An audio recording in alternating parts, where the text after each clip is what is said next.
পৃথিবীতে এমন একটা জাতি আছে যারা বহু আগে থেকে বিশাল এক প্রাচীরের ভেতরে আটকানো। তাদের নাম ইয়াজুজ মাজুজ। তারা ভীষণ শক্তিশালী, আর একদিন তারা বের হয়ে আসবে, যে দিনটা হবে মানুষের জন্য বড় পরীক্ষার। প্রশ্ন হলো, এই প্রাচীরের পেছনে কি রহস্য আছে? তারা কি শুধু ধ্বংস করার জন্য আসবে, নাকি এর ভেতরে আমাদের জন্য একটা বড় শিক্ষা লুকিয়ে আছে? আজ আমরা এই রহস্যটাকে নতুনভাবে বোঝার চেষ্টা করব। কোরআনে জুলকারনাইন নামের এক শাসকের কথা বলা হয়েছে।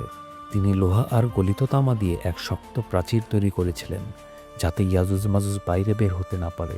কিন্তু প্রাচীরটা আসলে কোথায়? কেউ কেউ বলে এটা কাম্পিয়ান সাগর আর ককেশাস পাহাড়ের মাঝখানে। বিজ্ঞানীরা খুঁজতে চেষ্টা করেছেন, কিন্তু এখনও নিশ্চিতভাবে কিছুই বলা যায় না। আসল ব্যাপারটা হলো, এই প্রাচীরটা শুধু দেয়াল নয়, বরং আল্লাহর পক্ষ থেকে এক বিশেষ শক্তি। হতে পারে এটা আমাদের চোখে দেখা এক প্রাচীর, আবার হতে পারে এটা এক প্রতীক, যা আমাদেরকে এক অদৃশ্য জগৎ থেকে আলাদা করে রেখেছে। হাদিসে আছে ইয়াজুজ মাজুজের সংখ্যা হবে অগণিত। প্রতি ১,৯৯৯ জনই হবে তারা। শুনে মনে হয় অবাক করা একটা সংখ্যা, কিন্তু হয়তো এর ভেতর একটা শিক্ষা আছে। তারা আসবে, ধ্বংস করবে, তারপর আবার দুনিয়া শান্তি ফিরে আসবে। এতে বোঝা যায় তাদের আগমন মানুষের অহংকার ভেঙে দেওয়ার একটা পরীক্ষা, যেন আমরা বুঝতে পারি এই দুনিয়ার শক্তি, সম্পদ, ক্ষমতা সবই ক্ষণস্থায়ী। আমরা সাধারণত ভাবি ইয়াজুজ মাজুজ মানেই ভয়ঙ্কর জাতি, কিন্তু তারা কি শুধুই তাই, নাকি তারা আমাদের ভেতরের লোভ, হিংসা আর খারাপ দিকের প্রতীকও হতে পারে? আজকের দুনিয়ায় তো আমরা শক্তি আর সম্পদ দখল করতে একে অপরের বিরুদ্ধে লড়ছি। দেশ দেশ যুদ্ধ করছে, মানুষ মানুষকে কষ্ট দিচ্ছে। এগুলো কি ইয়াজুজ মাজুজের স্বভাবের মতো নয়?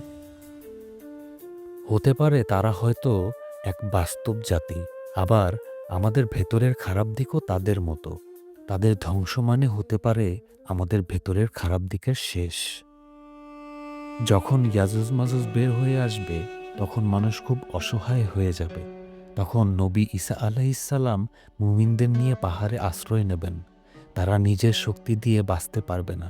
তখন তারা শুধু আল্লাহর কাছে দোয়া করবে। আল্লাহ তাদের দোয়া কবুল করবেন, আর ইয়াজুজ মাজুজ এক বিশেষ রোগে মারা যাবে।